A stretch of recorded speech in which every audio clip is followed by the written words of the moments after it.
এই যে হলুদ নুন দিলাম। এবার একটু ভাজা ভাজা হচ্ছে, ভাজা হলে পরে জল ঢেলে দেবো। ওই যে জল দেওয়া হয়ে গেছে।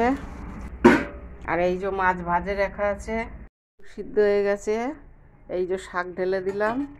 এটা হচ্ছে ব্রাহ্মণী শাক। এই যে শাক ফুটছে, এইবার মাছ দিয়ে দেবো। এই যে মাছ দিয়ে দিলাম। এবার একটু চাপা দিয়ে দিলাম।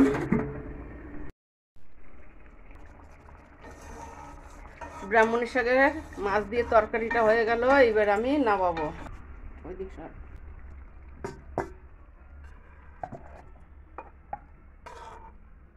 এই তরকারিটা খেয়ে দেখবেন, করে খুব ভালো খেতে হয়। তেল দিয়েছি, সর্ষে ফোড়ন দিয়েছি। এখন আমরা একটু ভাজছি, এবার জল ঢেলে দেবো। এবার হলুদ দেবো, চাপা দিয়ে দেবো।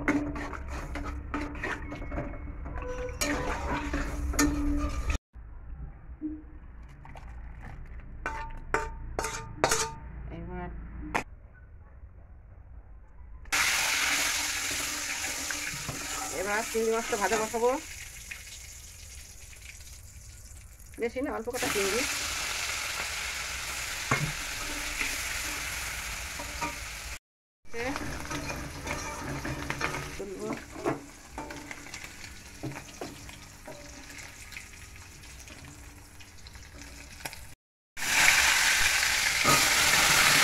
পটলটা ভাজা বসিয়েছি।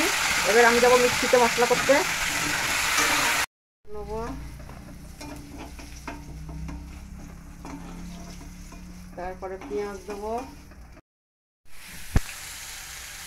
এবার আলু দেবো। আলু আর পেঁয়াজ একসঙ্গেই ভাজা করবো। এবার মশলা ঢালবো। এতে বাটা আছে জিরে, আদা, লঙ্কা বাটা আছে। এবার দেবো হচ্ছে নুন। এবার হলুদ দেবো, নেড়ে চেড়ে কষবো। ঠিক আছে, এবার পটলটা ঢেলে আর একটু ভাজবো মশলার সঙ্গে, তারপরে জল দেবো।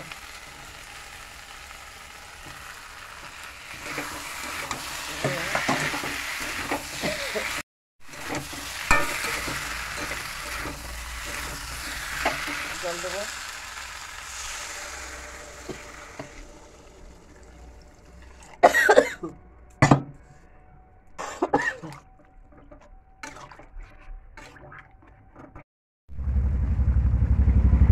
গরম মশলা দিলাম। এবার মাছটা ঢেলে দেবো। এবার এই যে মাছটা দিয়ে দিলাম। এই যে চিংড়ি মাছ। তরকারি হয়ে গেছে। এইবার তরকারিটা ঢেলে নেব।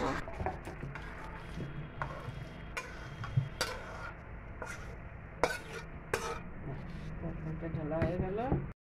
তখন সব একটু একটু রান্না দেখিয়েছি, এখন এই যে পুরো রেসিপিটা দেখিয়ে দিলাম। এই যে শাক দিয়ে, মাছ দিয়ে, চিংড়ি দিয়ে, পটল দিয়ে, আর এই যে টক।